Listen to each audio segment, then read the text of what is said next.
Good morning students. BA first year की economics की class में माइक्रो और मैक्रो इकोनॉमिक्स का टॉपिक को कंटिन्यू करते हुए आगे चलेंगे। पिछली क्लास में व्यष्टि अर्थशास्त्र और समष्टि अर्थशास्त्र का अध्ययन किया।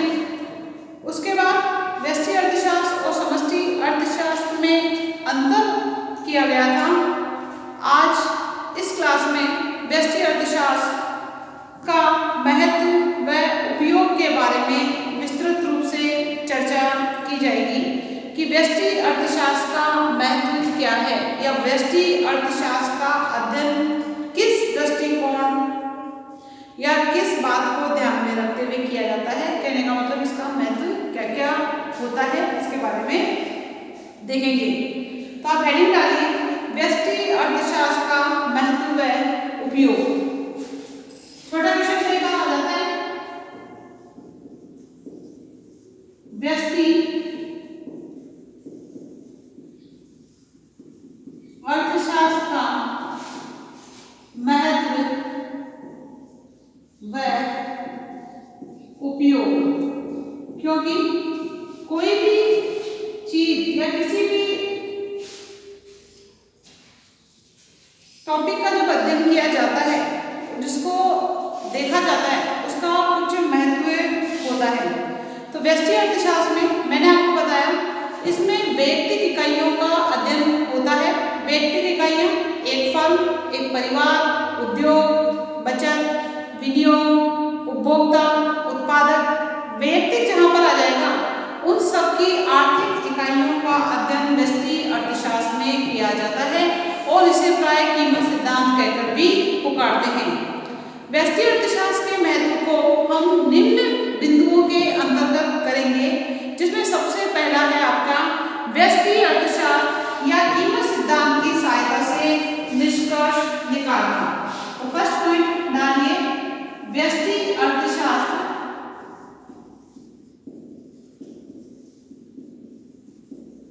व्यष्टि अर्थशास्त्र या कीमत सिद्धांत। आपको मैंने कल ही बताया कि व्यष्टि अर्थशास्त्र को कीमत सिद्धांत भी कहकर पुकारा जाता है। तो व्यष्टि अर्थशास्त्र या कीमत सिद्धांत कुछ भी बोल दीजिए। व्यष्टि अर्थशास्त्र या कीमत सिद्धांत की सहायता से निष्कर्ष निकालना की सहायता से निष्कर्ष निकालना कि हम व्यष्टि अर्थशास्त्र या समष्टि अर्थशास्त्र की सहायता से किस प्रकार से निष्कर्ष निकाले जा सकते हैं, इसके महत्व के बारे में अध्ययन करेंगे। व्यष्टि अर्थशास्त्र में या कीमत सिद्धांत का उपयोग करके हम महत्वपूर्ण निष्कर्षों पर पहुंच सकते हैं। ऐसे बहुत सारी चीजें होती हैं, ऐसे बहुत सारे तत्व होते हैं जिसके अंतर्गत अपन कोई चीज निर्धारित करते हैं, उस निर्धारित करके उसके निष्कर्ष निकाले जा सकते हैं। तो इसमें निष्कर्ष का अर्थ या निष्कर्ष के दृष्टिकोण को ध्यान में रखते हुए इसका महत्वपूर्ण योगदान हो जाता है निष्कर्ष निकालने का। जैसे कि आप अध्ययन कर रहे हो, तो अध्ययन करके साल भर पढ़ाई करके एग्जाम देते हो, उस एग्जाम के बाद आपका रिजल्ट आता है, तो वो रिजल्ट जिस ग्रेड में आता है, first grade, second grade, third grade या फर्स्ट डिवीजन, सेकंड डिवीजन या थर्ड डिवीजन, तो ये जो निष्कर्ष निकला है ये निष्कर्ष ही महत्वपूर्ण होता है, क्योंकि काम जो किया जाता है वो निष्कर्ष के आधार पर ही किया जाता है। तो यदि अमुक कार्य होगा, यदि कोई अपन कार्य करेंगे तो उसका ये निष्कर्ष निकलेगा। अगर पढ़ाई अच्छी करेंगे तो रिजल्ट अच्छा आएगा, अगर मेहनत अच्छी करेंगे तो पैसा अच्छा कमा सकते हैं, अगर उत्पादन ज्यादा होगा तो आय बढ़ सकती है। कहने का मतलब ये कार्य होगा तो ये निष्कर्ष निकलेगा। कुल मिला के घुमा फिरा के जो बात करने वाली है, मेन जो लक्ष्य निर्धारित किया गया है वो लक्ष्य मेन जो होता है वो है निष्कर्ष का निकलना। और व्यष्टि अर्थशास्त्र या कीमत सिद्धांत की सहायता से निष्कर्ष निकाले जाते हैं। जैसे कि वस्तु की कीमत निर्धारित होती है, वस्तु की कीमत निर्धारित किससे होती है? वस्तु की मांग और पूर्ति से। कि वस्तु की कीमत का निर्धारण होता है बाजार में वस्तु की मांग और पूर्ति से। ये चीज मैंने आपको पहले भी बताई थी। एक्स एक्स होता है ये आपका, ये 0 है, ये वाई एक्स है। एक्स एक्स पर वस्तु की मात्रा आती है, क्या आएगी? वस्तु की मात्रा। जो आपका वाई एक्स है यहाँ पर आ जाएगी आपकी वस्तु की कीमत, ये आपकी वस्तु की कीमत आ जाएगी। कीमत का निर्धारण बाजार में वस्तु की मांग और पूर्ति के द्वारा होता है।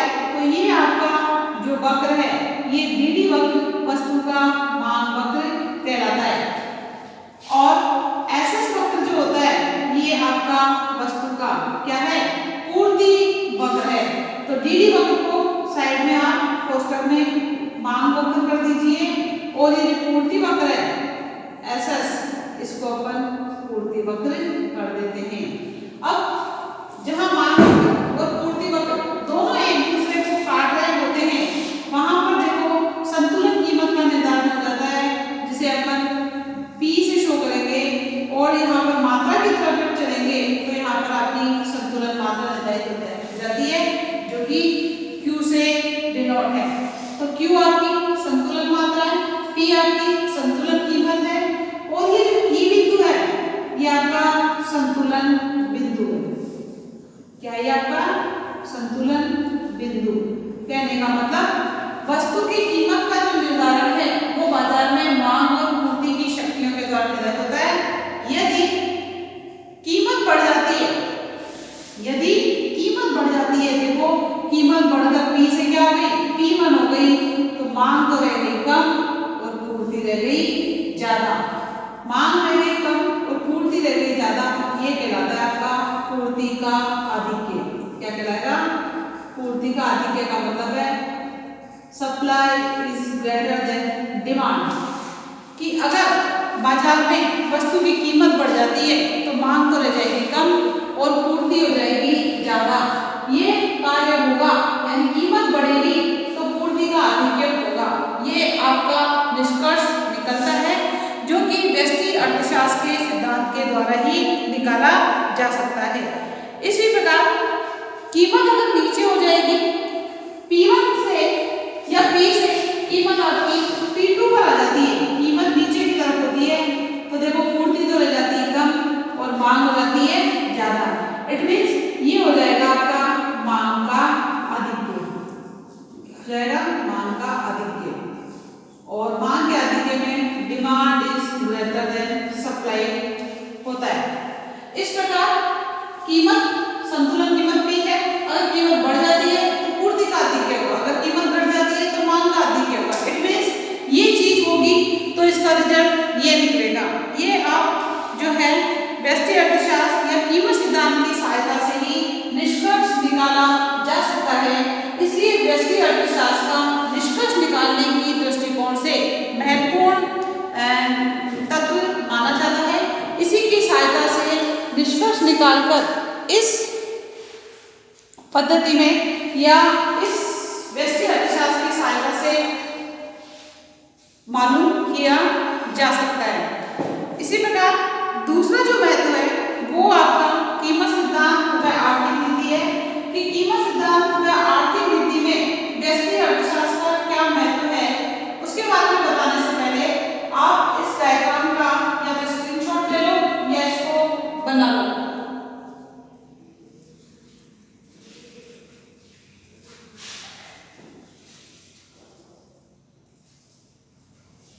नेक्स्ट बात करते हैं महत्व की कीमत सिद्धांत में आर्थिक नीति में व्यष्टि अर्थशास्त्र का क्या महत्व है। हेडिंग डालिए कीमत सिद्धांत या वही व्यष्टि अर्थशास्त्र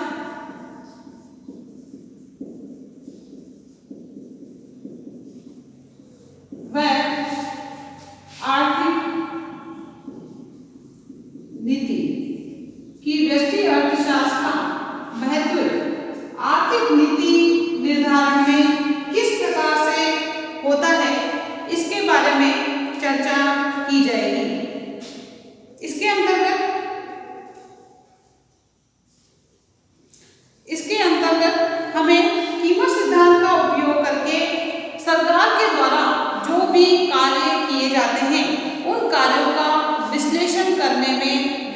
अर्थशास्त्र की महत्वपूर्ण भूमिका मानी जाती है। आधुनिक युग में, आज के युग की बात कर रहे हैं अपन, सरकार का आर्थिक जीवन में, आर्थिक क्षेत्र में हस्तक्षेप काफी बढ़ गया है और निरंतर बढ़ता जा रहा है। क्यों? क्योंकि जनसंख्या लगातार बढ़ रही है। उस जनसंख्या की आवश्यकताओं को पूरा करने के लिए हमारे सरकार के कार्यों में दिन ब दिन वृद्धि होती चली जा रही है। वह वस्तुओं की कीमतें एवं उत्पादन के साधनों की जो कीमतें होती है, उन दोनों की कीमतों, जैसे कि लगान हो गई, ब्याज हो गया, मजदूरी हो गई, ये उत्पादन के साधन की आय होती है, या आप इसे उत्पादन के साधनों की कीमत भी कह सकते हो। इन सब के आदि का निर्धारण वह नियमन कर सकती है, वस्तुओं की कीमतों का और उत्पादन के साधनों का। आपको मैंने पहले बताया था, कोई भी जो उत्पादक होगा, वो उत्पादक वस्तु का जो उत्पादन करेगा, वो वस्तु का उत्पादन किसके द्वारा करता है? उत्पादन के साधनों के द्वारा। उत्पादन के साधनों का, उत्पादन के साधनों का प्रयोग करके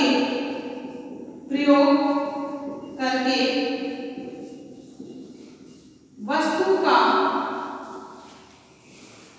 उत्पादन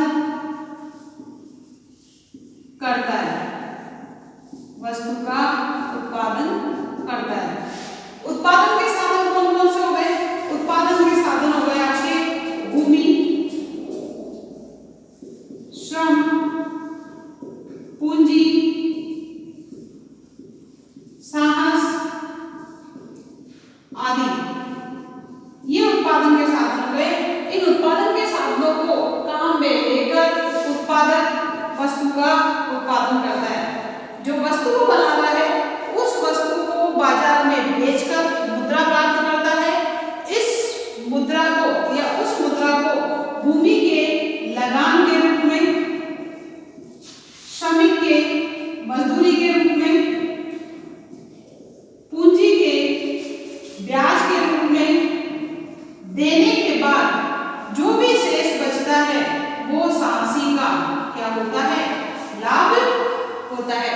तो यहाँ पर यही बताया जा रहा है कि सरकार उत्पादन के साधनों की कीमत का निर्धारण करती है, उसका नियमन करती है, ताकि किसी भी मजदूर का या मजदूर जो है उसका शोषण ना हो सके। और विशेष परिस्थितियों में करती भी है, सरकार के द्वारा ये काम किए भी जाते हैं। कई बार आपने सुना होगा, सरकार राशन की दुकानों पर चीनी, अनाज और भी बहुत सारी दालें वगैरह, ये सब वेराइटियाँ जो है राशन की दुकानों पर उन पिछड़े हुए वर्गों को देती है जिनकी आय बहुत ही कम होती है।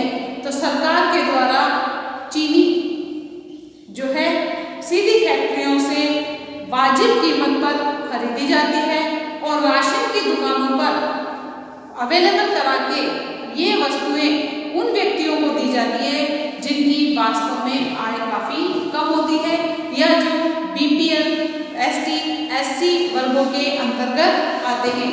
उन लोगों को देकर उपभोक्ता की क्रय शक्ति में वृद्धि की जाती है। बाकी बची हुई चीनी को वो बाजार में ज्यादा कीमत पर बेच देती है। इस प्रकार अलग अलग नीतियां अपनाकर सरकार व्यष्टि अर्थशास्त्र के द्वारा अर्थव्यवस्था में ऐसे बहुत सारे निर्णय लेने का काम व्यष्टि अर्थशास्त्र के द्वारा किया जाता है। सरकार के और भी बहुत सारे काम होते हैं जिसमें व्यष्टि अर्थशास्त्र की महत्वपूर्ण भूमिका मानी जाती है। इसके अंतर्गत अगर हम बात करते हैं श्रमिक की मजदूरी की, कि अगर श्रमिक को कम से कम जीवन निर्वाह के बराबर तो मजदूरी प्राप्त होनी चाहिए। अभी जो मजदूरी का निर्धारण है, जिस प्रकार वस्तु की कीमत का निर्धारण बाजार में वस्तु की मांग और पूर्ति के संतुलन से होता है, उसी प्रकार मजदूरी का निर्धारण भी जो है बाजार में श्रमिकों की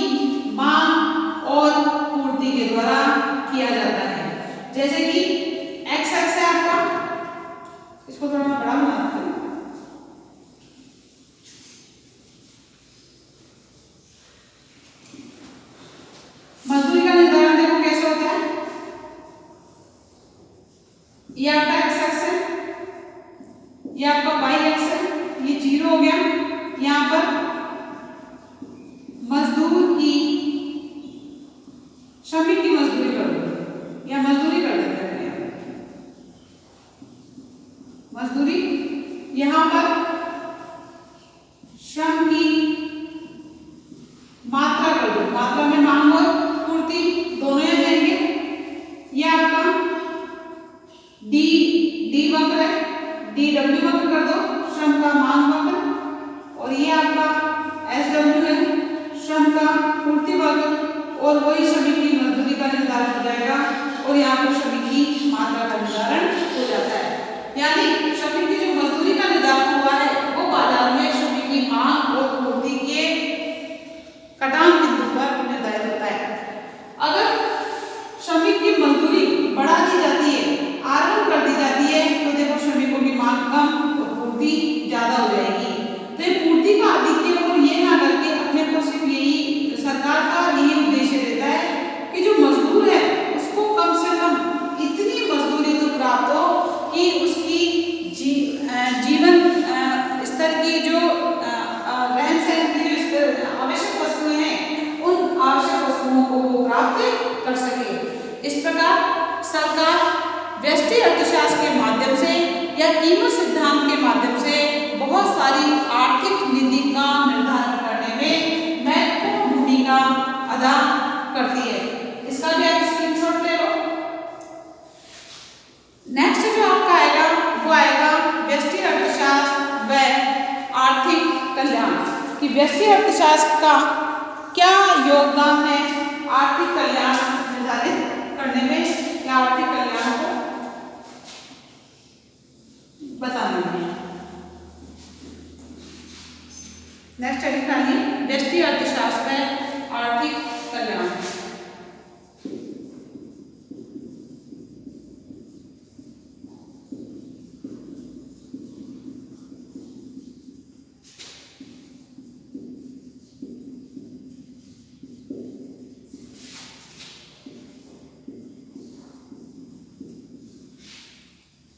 व्यष्टि अर्थशास्त्र की आर्थिक कल्याण में भूमिका के बारे में इसके अंतर्गत बात आती है कि व्यष्टि अर्थशास्त्र का उपयोग आर्थिक कल्याण के अध्ययन में भी किया जाता है और आगे भी किया जाता रहेगा। इसकी सहायता से हम ये जान सकते हैं कि एक उपभोक्ता जो कि आर्थिक क्रियाएं करता है, धन अर्जित करने के लिए जो क्रियाएं की जाती है वो आपकी आर्थिक क्रियाएं कहलाती है। पता होना चाहिए आपको, जो भी व्यक्ति धन प्राप्त करने के लिए काम करता है और उस काम को करने के बाद उससे अगर धन प्राप्त हो रहा है तो वो आर्थिक क्रियाएं कहलाएगी।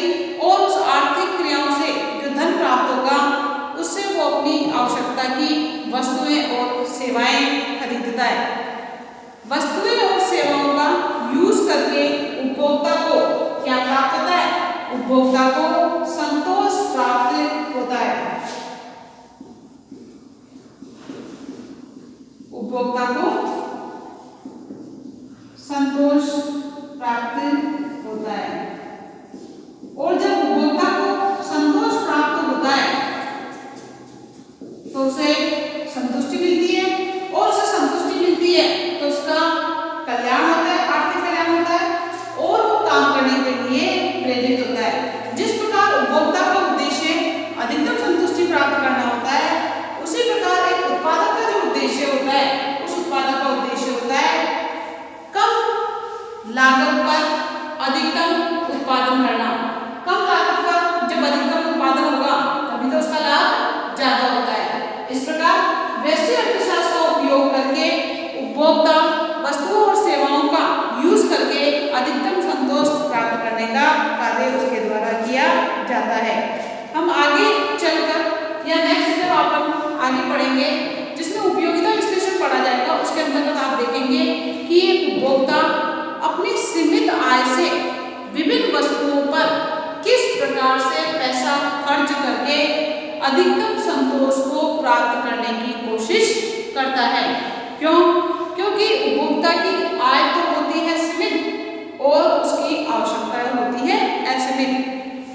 इस प्रकार से अपने पैसे को इस प्रकार से उन सभी चीज़ों पर थोड़ा थोड़ा करके व्यय करता है, जिससे उसे सभी वस्तुओं से प्राप्त संतुष्टि बराबर बराबर हो जाए। इस प्रकार व्यष्टि अर्थशास्त्र का आर्थिक कल्याण की दृष्टिकोण से महत्वपूर्ण योगदान माना जाता है। नेक्स्ट है आपका व्यष्टि अर्थशास्त्र व व्यावसायिक उपक्रम का प्रबंध। व्यष्टि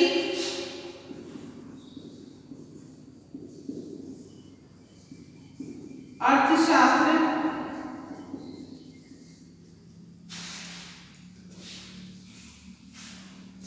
व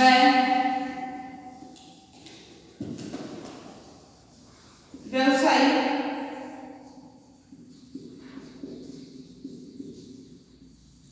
उपक्रम का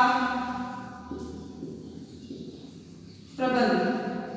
व्यष्टि अर्थशास्त्र का व्यावसायिक उपक्रम के प्रबंध की दृष्टि से भी महत्वपूर्ण योगदान माना जाता है कि व्यष्टि अर्थशास्त्र के द्वारा व्यावसायिक उपक्रम में जो मैनेजमेंट किया जाता है, जो प्रबंध किया जाता है, उसकी दृष्टिकोण से इसका क्या महत्व इसके अंतर्गत होता है। इसके अंतर्गत बात करते हैं अपन आजकल व्यष्टि अर्थशास्त्र की सहायता से व्यावसायिक उपक्रम के प्रबंध या महत्वपूर्ण निर्णय जो भी लिए जाते हैं वो समष्टि आधार पर ना लेकर व्यष्टि अर्थशास्त्र के आधार पर ज़्यादा मात्रा में लिए जाते हैं। जैसे कि मांग विश्लेषण हो गया, लागत विश्लेषण हो गया, आदि का उपयोग करके अधिकतम लाभ प्राप्त करने का जो है प्रयास किया जाता है। उपभोक्ता के द्वारा जिस वस्तु की मांग की जाएगी उत्पादक के द्वारा उसी वस्तु का उत्पादन उसके द्वारा किया जाता है। तो उपभोक्ता पूंजीवादी अर्थव्यवस्था में राजा माना जाता है कि उपभोक्ता के द्वारा बाजार में जिस वस्तु की मांग होगी उसी वस्तु का उत्पादन विक्रेता के द्वारा या उत्पादक के द्वारा किया जाता है, ताकि उपभोक्ता की मांग के अनुसार वो उस वस्तु को बना सके, उसको बेच सके, लागत को कम कर सके, लाभ को बढ़ा सके।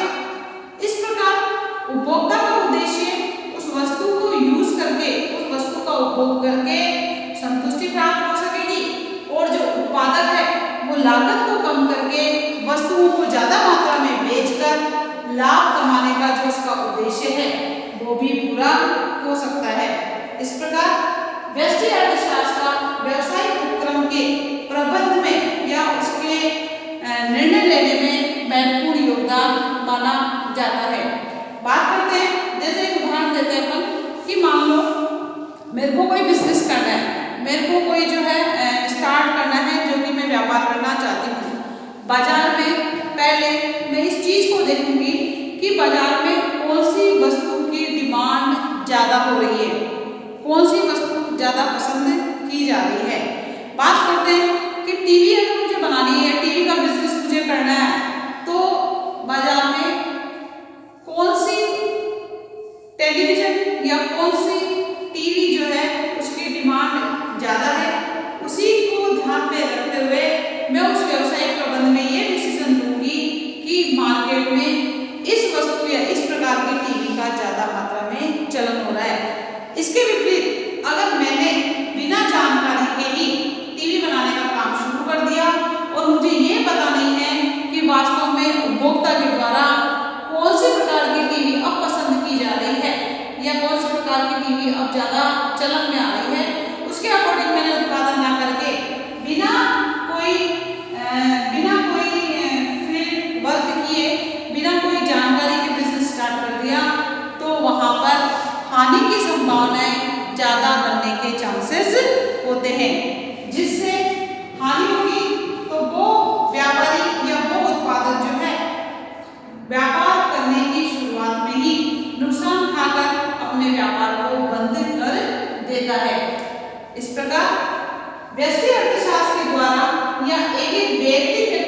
उपभोक्ता के द्वारा बाजार की स्थितियों की जानकारी लेकर व्यावसायिक उपक्रम को उस प्रकार से मैनेज करता है, उस प्रकार से उसका प्रबंध बैठाता है, तो व्यष्टि अर्थशास्त्र से उसको लाभ की संभावनाएं बढ़ने के ज़्यादा चांसेस होते हैं। इस प्रकार ये कह सकते हैं कि व्यष्टि अर्थशास्त्र का व्यावसायिक उपक्रम के प्रबंध में निर्णय लेने में महत्वपूर्ण भूमिका मानी जाती है, जिससे व्यष्टि अर्थशास्त्र का महत्व काफी मात्रा में बढ़ जाता है। इस प्रकार व्यष्टि अर्थशास्त्र का महत्व उपयोग में 4 पॉइंट्स के बाद नेक्स्ट पॉइंट अपन करेंगे। उससे पहले आप इसका स्क्रीनशॉट ले लो या इसको नोट डाउन कर लीजिए।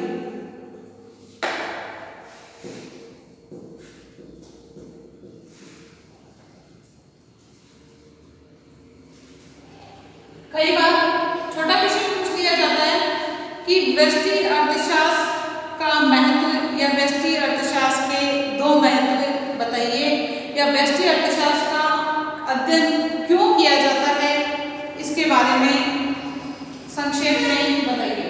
तो क्यों किया जाएगा, कोई भी चीज आप क्यों करोगे, जब उसका कोई महत्व होगा तभी तो करोगे।